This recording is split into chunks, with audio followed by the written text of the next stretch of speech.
العلم نور العلم نور العلم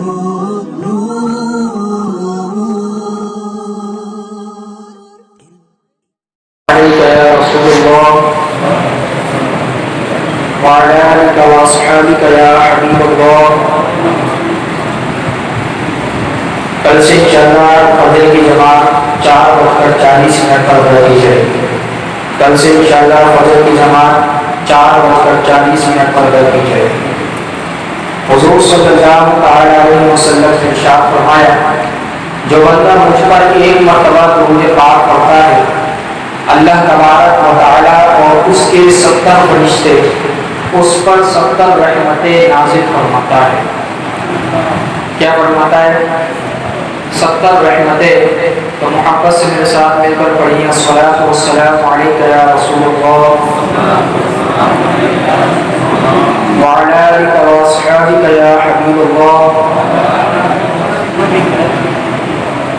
آج میرا موضوع ہے رحمت الہی، اور حضور صلی اللہ تعالی علیہ وسلم کی رحمت سے کافی بھی فائدہ اٹھا رہا ہے. اللہ تبارک و تعالیٰ نے قرآن میں ارشاد فرمایا، وَرَحْمَتِي وَسِعَتْ كُلَّ شَيْءٍ، اور میری رحمت ہر چیز کو گھیرے ہے.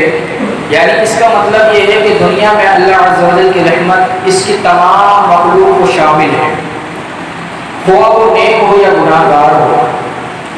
فرمایا آخرت میں صرف مومنین ہی کے لیے اللہ تبارک و تعالیٰ کی رحمت ہوگی، اور مومنین کے لیے بالخصوص دین اور آخرت میں ہے. یعنی جتنی بھی رحمتیں ہیں، آج تو کافر بھی اس سے فائدہ اٹھا رہا ہے اور بدکار شخص بھی اس سے فائدہ اٹھا رہا ہے، لیکن جب آخرت کے لمحات آئیں گے تو اس وقت صرف مومن کو ہی اللہ تبارک و تعالیٰ کی رحمت شامل حال ہوگی. اور اللہ تبارک و تعالیٰ کی رحمت کے وسیع ہونے کا سبب مومن کی برکت سے دنیا کے اندر کافر کو بھی رزق دیا جاتا ہے. اس کی مومن کی وجہ سے کافر کو بھی رزق دیا جاتا ہے، اور مومن کی وجہ سے کافر پہ سے جتنی بھی بلائیں ہیں وہ دور کر دی جاتی ہیں. بہت سارے لوگ یہ سوال کرتے ہیں کہ یار کافر ہمارے سے زیادہ بہتر ہے، ان کے پاس فلاں چیز ہے، فلاں پیسہ ہے، وہ اتنے آگے چلے گئے ہیں. تو یاد رکھیے کہ رسول پاک علیہ الصلوۃ والسلام اور جو ایمان لایا وہ مومن ہے، مسلمان بنا، اس کی وجہ سے اللہ تبارک و تعالیٰ کافر کو بھی رحمتیں نازل فرماتا ہے. حضرت سیدنا امام مہدی علیہ السلام 468 ہجری میں نقل کرتے ہیں کہ حضرت سیدنا امام حسن بن عبداللہ بصری 110 ہجری میں حضرت سیدنا قتادہ رضی اللہ تعالی عنہ کا فرمان نقل کرتے ہیں. کہتے ہیں بے شک دنیا میں اللہ عز و جل کی رحمت ہر نیک و بد کو شامل ہے، یعنی ہر نیک شخص اور بدکار شخص کو شامل ہے، اور آخرت میں فقط پرہیزگاروں کے لیے ہوگی. اور کافر بھی اس سے فائدہ اٹھا رہا ہے.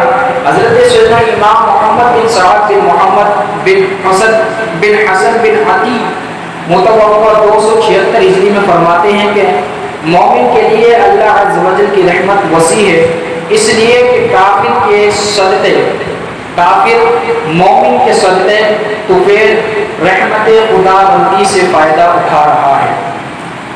تو اب یہ بات تو بالکل کلیئر ہو گئی کہ جو اسلام میں ملا ہے، اسلام کے صدقے سے جو بندہ مسلمان ہوا ہے حضور کی رحمت کی وجہ سے، تو اس رحمت کی وجہ سے کافر بھی فائدہ اٹھا رہا ہے، اور اسے رزق دیا جاتا ہے، اور اس کی جتنی بھی پریشانیاں ہیں، مسائل ہیں، کافر کی بھی دور کر دیے جاتے ہیں.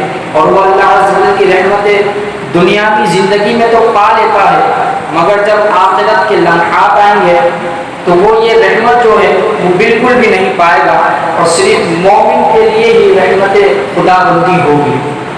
اور کافر کی حالت اس شخص کی طرح ہوتی ہے کہ جو کسی دوسرے کی آنکھ سے روشنی حاصل کرتا ہے، اور جب چراغ والا وہاں سے چلا جائے تو جو شخص اس کی روشنی سے فائدہ حاصل کر رہا تھا اب وہ اندھیرے میں رہ جاتا ہے.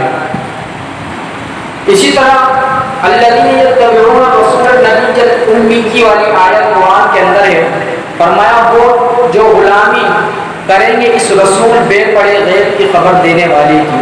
اس آیت کی تفسیر میں حضرت سیدنا قتادہ، حضرت سیدنا امام حسن بن بصر رضی اللہ تعالی عنہ فرماتے ہیں کہ جب یہ آیت نازل ہوئی نا ورحمتی وسعت کل شیء، اور میری رحمت ہر چیز کو گھیرے لیتی ہے، تو شیطان جو ہے نا، شیطان ملعون کہنے لگا کہ ہر چیز میں تو میں بھی شامل ہوں۔ جب یہ آیت نازل ہوئی تو شیطان کہنے لگا میں بھی ہر چیز میں شامل ہوں۔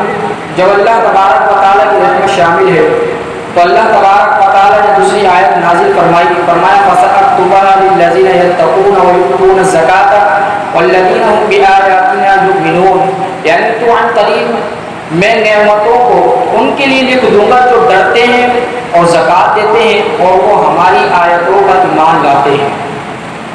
یعنی جب شیطان نے کہا میں بھی اس رحمت میں شامل ہوں جو اللہ تبارک و تعالیٰ کی پوری دنیا پر برستی ہے، پورے جہاں پر برستی ہے، تو اللہ تبارک و تعالیٰ نے یہ قانون نازل فرما دیا، اور اس آیت کے نازل ہونے پر یہود و نصارہ اللہ عز و جل کی رحمتوں کی تمنا کرتے ہوئے کہنے لگے کہ ہم تورات اور انجیل پر ایمان لائے اور ہم زکوٰۃ ادا کرتے ہیں۔ تو اللہ عز و جل نے شیطان اور یہود و نصارہ کو اس نعمت سے محروم کر دیا، اور یہ خاص فضیلت اس آخری امت کو عطا فرما دی۔ کیا آخری فضیلت جو تھی یہ اس امت کو عطا فرما دی، اور ارشاد فرمایا الذین یتبعون الرسول النبی الأمی، یعنی وہ لوگ جو غلامی کریں گے اس رسول بے پناہ غیب کی خبر دینے والے کی، یعنی رحمت الہی ان کے لیے ہی خاص ہے۔ یعنی جو رسول پاک علیہ السلام کی اتباع کرتا ہے، ان پر ایمان لاتا ہے، جو حضور علیہ السلام نے اصول ضوابط جو دنیا کے بتائے ہیں اس حساب سے اپنی زندگی گزارتا ہے، تو اللہ تبارک و تعالیٰ اسے یہ مقام و مرتبہ عطا فرماتا ہے۔ اب اس آیت میں زکوٰۃ کا تذکرہ ہے۔ بہت سارے لوگ زکوٰۃ ادا نہیں کرتے، وہ بہت سمجھتے ہیں، لیکن اللہ تبارک و تعالیٰ نے ان کے لیے قانون بنا دیا کہ یہ رحمت خاص انہی کو ملے گی جو زکوٰۃ بھی ادا کرتا ہوگا، اور ہماری آیتوں